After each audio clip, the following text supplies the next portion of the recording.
2018 felt really fucking long, you guys. Though, it might have been that for me just because of all the military stuff.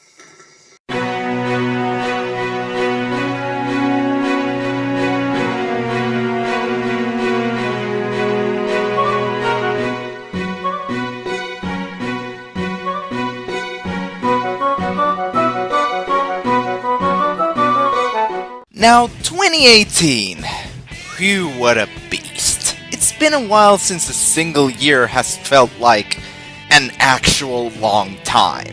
And it hasn't been all sunshine and rainbows for me. Mixed as all hell is the quote of the year, everybody. But at least video games are good, and I'm here for it. I'm not gonna act like 2018 was an absolute perfect year for gaming, especially considering how high the bar was set the previous year, but I'd say I played some quality games this last year. I mean, I also got that juicy home handheld console hybrid everyone's talking about, so hell yeah! I don't think I need to say much else. Here's some games that brought light to my murky year of 2018.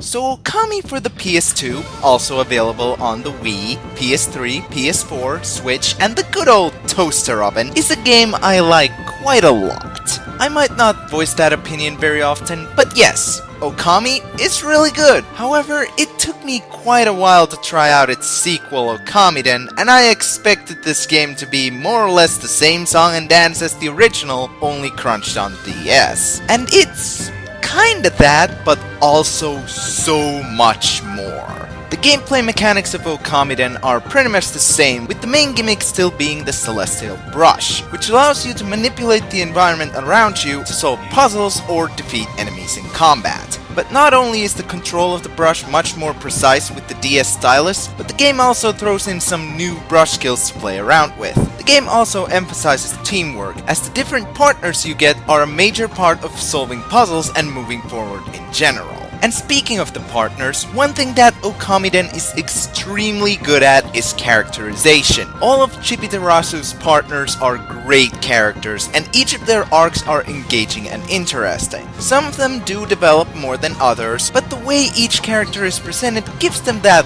likable charm. Even Chibi, despite being a silent protagonist, is great with how much personality he shows through his reactions to the world around him and the interactions with his partners. And while I do think the story falters a bit at points, the characters definitely carry this game through. The game in general has a few problems too, but with great characters like this, a solid presentation faithful to its predecessor, and some damn good level and puzzle design, Okamiden is definitely a worthy investment in my eyes. I do still prefer Okami, but this does put a smile on my face.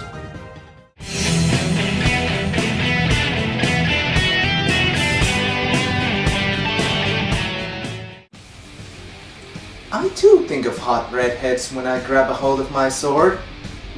Wait, no. I'm pretty sure most of you know that the original Xenoblade Chronicles is a 10 out of 10 masterpiece. So suffice to say that when a sequel was announced a few years back, it had some big shoes to fill. And now, after playing the game for myself, I can say that it definitely could not fill them, but that by no means it's a bad game. The story, for one, while not as well written as the original, is very engaging, and it deals with some heavy themes like self-sacrifice and meaning of life. And with a colorful cast of characters consisting of the main character drivers and their blades, as well as some very compelling antagonists, the narrative is more than enough to satisfy me. The gameplay is also kind of a step down from the original, but it's also a whole lot different, which I guess makes it more like a sidestep down. The combat is focused around the blades, who grant power to their drivers during battle. By using the different driver arts at your disposal, you build up your blade arts, which you can use to unleash devastating elemental attacks. And by combining blade arts from different elements and the other party members,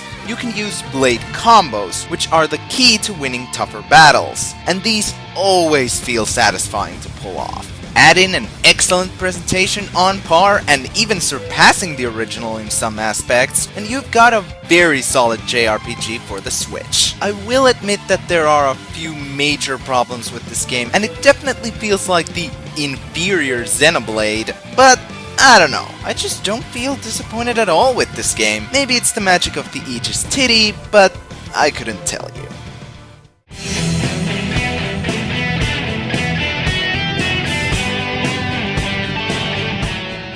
I don't know how obvious this is, but I don't really care for Mega Man, or at least the classic series. I have some interest in pretty much every other of the Blue Bomber sub-series.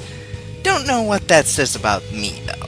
And one I'd been very interested in was Mega Man X, and with the Legacy Collections released back in July, I plowed through these games during the latter half of the year. And now, let me hear your noise of disapproval when I say that my favorite was X8.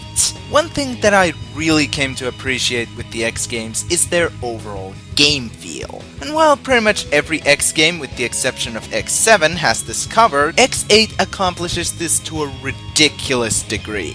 Each of the three characters feels so great to play. X is a fast powerhouse with his buster shots and dashes, Zero is such a fun close combat option, and Axel, my god! The difference between him in X7 and X8 is like night and day. His rapid-fire 8-direction shots make him so good, you guys, you have no idea. The level design and the bosses are also really great for the most part. They have some pretty unique and neat ideas, and while some of the levels do feel a little too gimmicky at times or just fucking terrible, they really set apart this roster from the rest of the series. And true to the X series norm, X8 also manages to make each of the levels for the Mavericks feel different and owned by the master of that lair. I also really like the shop system. I do miss the feeling of collecting stuff like the heart tanks, but it's a great way of making sure each of the characters is up to snuff with their upgrades. Though you're probably not gonna get all of them because grinding for medals is the actual worst. So overall, Mega Man X8 is a hecking good. And even though Burned Rooster is my bane, and 100% in the game is a big pile of no, trust me when I say that the second Legacy Collection is worth it for this game alone.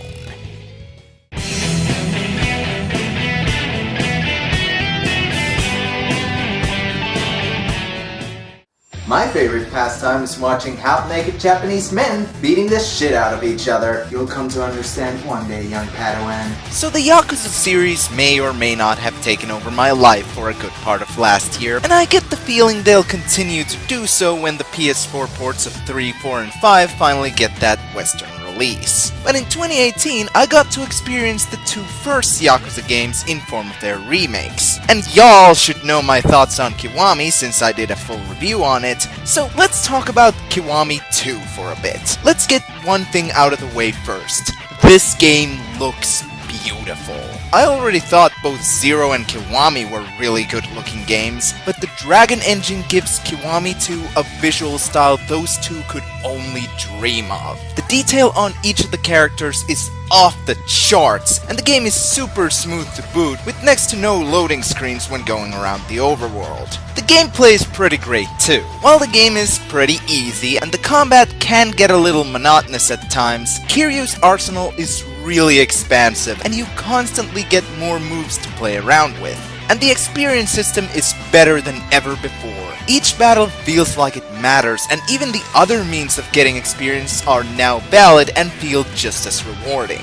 And finally, the story is really good. I do have quite a bit of problems with some parts of it, but with the best villain in the series and some amazing moments filled with badassery, intrigue, and emotion, it's hard to call this bad in any sense of the word. Add in another killer soundtrack, and I'd say Yakuza Kiwami 2 is a must-buy for any fan of action games. I might not like it as much as most other people, but still, big good.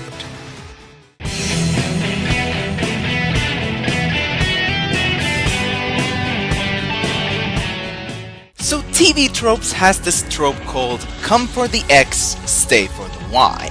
It should be pretty obvious, but what it means is that you'll go into some series because of a certain element they're known for, but stay for something completely different.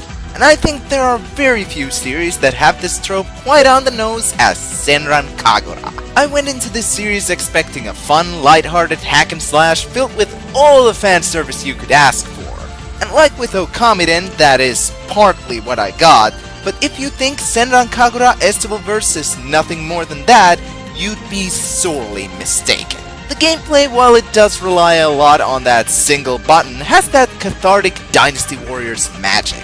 Bringing down dozens of enemy shinobi before you and racking up that combo count as high as you can never fails to make me feel content in all of my life decisions in that single moment. And thanks to girls' varying gameplay styles and ninja arts, the experience becomes that much more cinematic. And when I say cinematic, I really do mean cinematic. But what really surprised me about this game were the story and characters. The story deals with some very mature and dark themes like sacrifice and acceptance of death, and while there is a certain amount of mood whiplash, cause you gotta have to have those take biddies, it handles those themes surprisingly well. And the characters, my god! Each and every one of these girls, with one exception, are now my babies. They each bring their own charm to the table and have distinct personality moments that make them all the more lovable. So to put it very simply, Senran Kagura Estivalverse was a very positive surprise, and I couldn't be happier that I decided to give this series a shot. And if this is supposed to be the most fanservicey of the main Senran Kagura games, I'm in for quite a ride. At least life and hometown are always there to comfort me.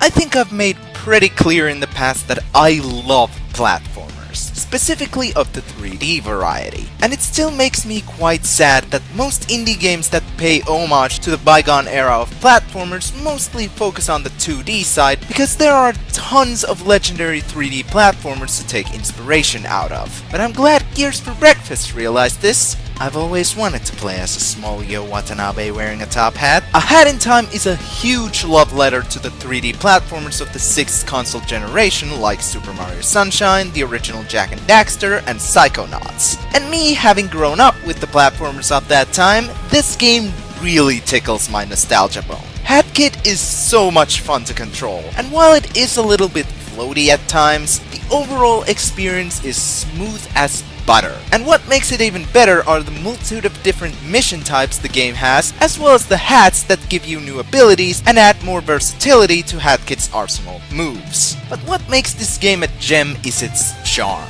The cel-shaded art style, the colorful and varied level design, and the game's overall character gives A Hat in Time that charm of both old and new mixed together. Not to mention, while the game's story isn't very much to speak of, the charm pulls you into the world and everything that happens around you, and I really gotta praise the game for that. So overall, while A Hat in Time is not my favorite indie game, or even the best 3D platformer I played last year, it's still hecking good. I just hope that other indie developers take a page out of this game and make some more 3D platformer homages that will blow my brain sky high. Just don't handle the possible console releases the same way Gears for Breakfast did. I'm still not over the DLC incident.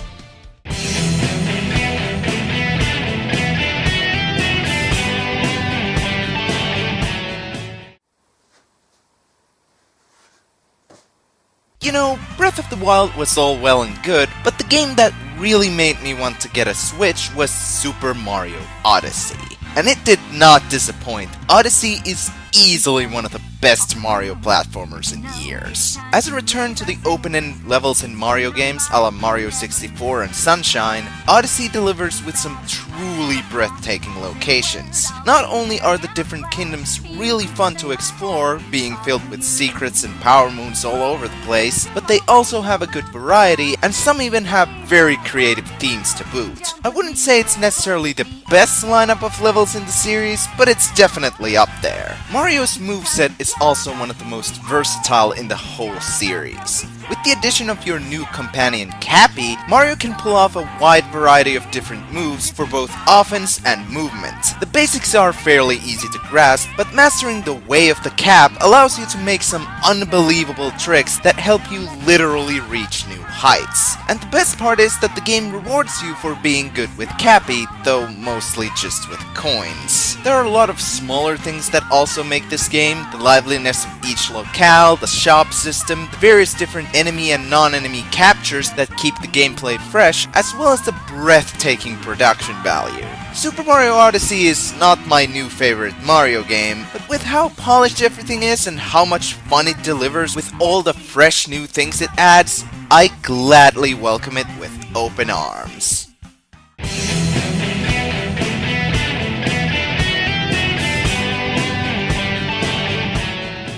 Hello! I really like the Pokemon video games, ooh! And while I've been with the series for years now, I haven't played as many of the series spin-off as I would have liked. Like that one dungeon game. At least last year, I finally got to play one of the Shadow Pokemon games, and I gotta say, Gale of Darkness is really something special. One thing I really like about Gale of Darkness is its structure. You already have the whole Shadow Pokemon thing to throw you off the typical Pokemon game, but story-wise, this game is a lot more like a typical JRPG. You don't start your journey to become the best there ever was. You're just a kid living in a research center when, through a series of events, you're thrown into saving the Ore region from the clutches of the resurrected Team Cypher. And don't get me wrong, the story is not anything too special, but the new structure helps to keep you invested. I also like the format of having only double battles throughout the entire game. Now, I'm not really that much into double battles in regular Pokemon, but as the Shadow Pokemon games are built around them, the whole experience is that much better with bunch more to consider in each battle. Catching Pokemon in XD is also very rewarding, because the incentive of saving the Pokemon turned into these heartless monsters makes the act of catching everything more enticing.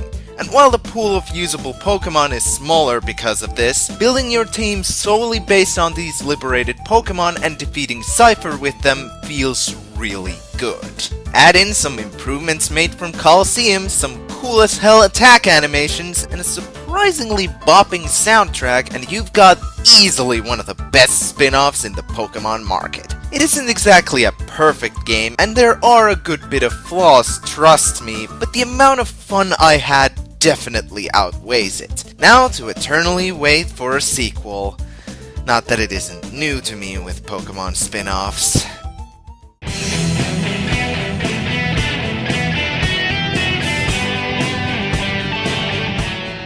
Smash!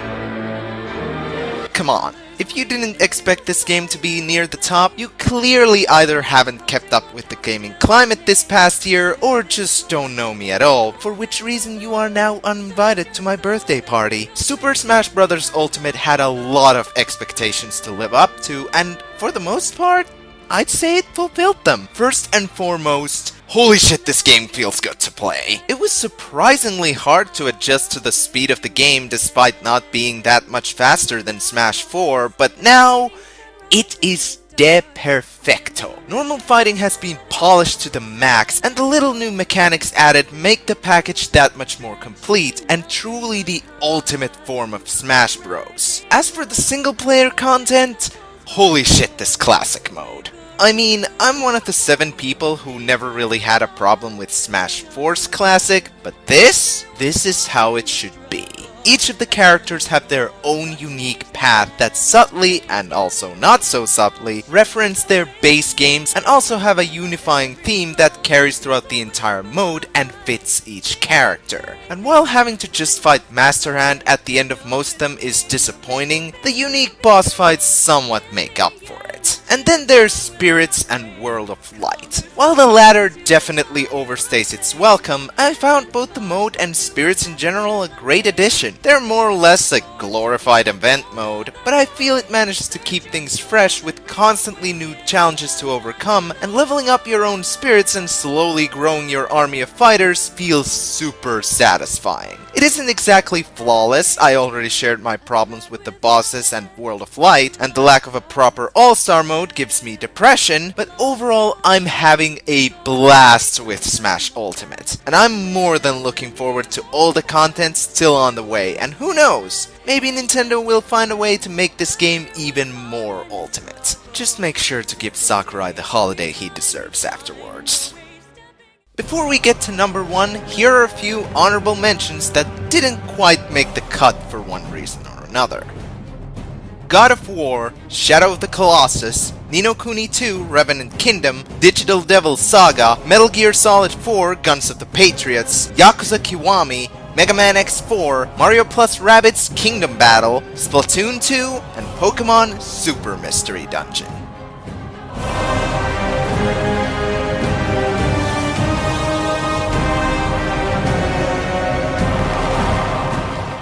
You know, I've never really considered myself a big fan of classic superhero comics. I mean, I have really gotten into the MCU, and shows like Spectacular Spider-Man and the Batman are a big part of my childhood, but if you tell me at any point before September 7 of 2018 that a Spider-Man game on the PS4 made by Insomniac would become one of my favorite games, I don't think I'd believe you.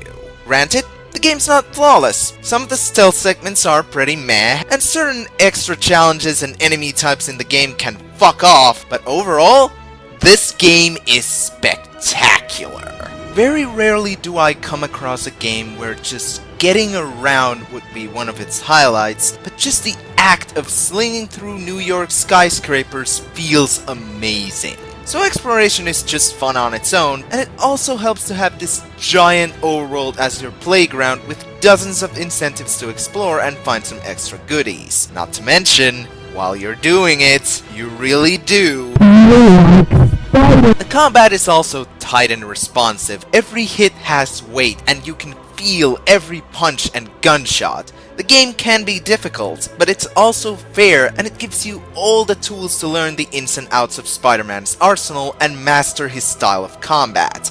And when you get good at the game, it feels fantastic. And the story perfectly captures the essence of Spider-Man. I'm not ready to say if this is the best iteration of Peter Parker we've gotten, but Yuri Lowenthal's performance is complete kino. And that's not even mentioning all the twists and turns, the emotional moments, all the fun and well-written versions of other mainstay Spider-Man characters, and the great mix of serious and lighthearted that the story has. I could go on and on about this game, but take it from me. Spider-Man PS4 is easily the best superhero game I've played, and everyone who owns a PS4 should play it. It was a real big surprise for me, but this is definitely it, Chief.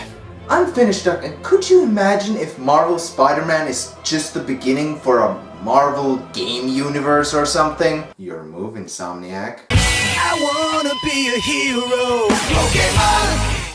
Hello everyone, thank you for watching! Once again, I have to apologize for taking so long with this countdown. The beginning of 2019 has been really hectic, but I still have some plans for this year and I want to make sure they come to fruition, so hopefully this year will be more productive for me than any other so far.